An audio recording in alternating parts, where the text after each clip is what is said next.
Le stade Kolokopa, du nom de l'ancien footballeur et arbitre international congolais, dans l'arrondissement de Mvumvu, a vibré du 29 au 30 novembre dernier au rythme de la campagne d'évangélisation organisée par l'église et mission de l'Éternel de Pointe-Noire. Tenu sur le thème « Sortez de ce grand lieu d'égarement », ce rendez-vous des serviteurs de Dieu qui a duré pendant 2 jours a réuni plusieurs confessions religieuses venues de tous les horizons de la ville océane. C'était à l'effet de magnifier la gloire éternelle du Tout-Puissant, et ce, à travers l'adoration, les louanges et les prières. Un moment pathétique qui a conduit les nombreux fidèles d'être en communion avec l'être suprême. C'est d'ailleurs, à juste titre, que le berger Séverin Manini a saisi cette opportunité pour véhiculer un message particulier. Celui de la repentance qui consiste à se détourner du péché et à se tourner vers Dieu pour obtenir le pardon. On a compris qu'il y a tellement trop de plaintes, ma vie bloquée. Alors moi, dans ma vie, j'ai compris que non, en fait, la vie n'est pas bloquée sans cause. Voilà pourquoi moi, en tant qu'homme de Dieu qui a reçu la grâce, Dieu m'a révélé la cause qui fait que les enfants de Dieu ne prospèrent pas.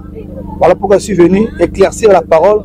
On leur dit que tout peut marcher, sauf que si on écoute la parole de Dieu. Mais beaucoup aujourd'hui qui écoutent la parole, qui ne la considèrent pas. Voilà pourquoi ils prient sans réponse. Mais moi, dans ma vision, dans ma grâce que le Seigneur m'a faite, j'ai pensé apporter l'éclaircissement. Qu'est-ce qu'on peut faire pour que ce chantage-là, pour que ces cris de pleurs disparaissent? J'annonce partout la parole de la repentance afin qu'il y ait un changement de vie des gens. Dieu n'est pas dans la religion, non. En fait, nous, on doit s'aimer. Nous sommes tous créatures de l'Éternel. Donc, c'est seulement des branches qu'on essaie un peu de différer. Mais ce qui est vrai, on est tous unis. Donc, j'ai appelé le Ngunza. Il n'est pas dit que bon, Dieu n'est pas un Dieu de Ngunza ou des chrétiens. C'est un Dieu de tout le monde. Donc, moi, dans ma vision, j'aime embrasser tout le monde, réunir tout le monde, comme Dieu l'a dit, aimez-vous les uns les autres, comme je vous ai aimé. Donc, chez moi, il n'y a pas la religion, il n'y a pas la division. Qui que ce soit, je l'appelle pour qu'on se partage.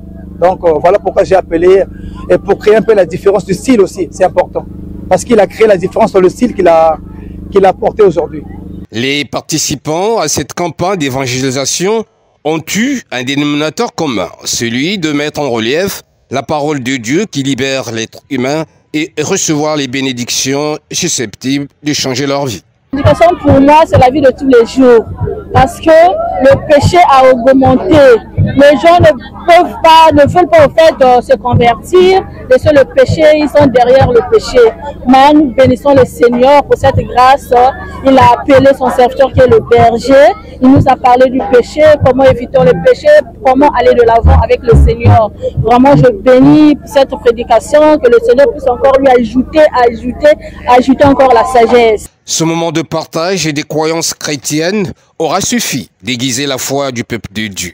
Et c'est dans l'esprit de suivre à la lettre ses commandements, gage de réussite sur terre.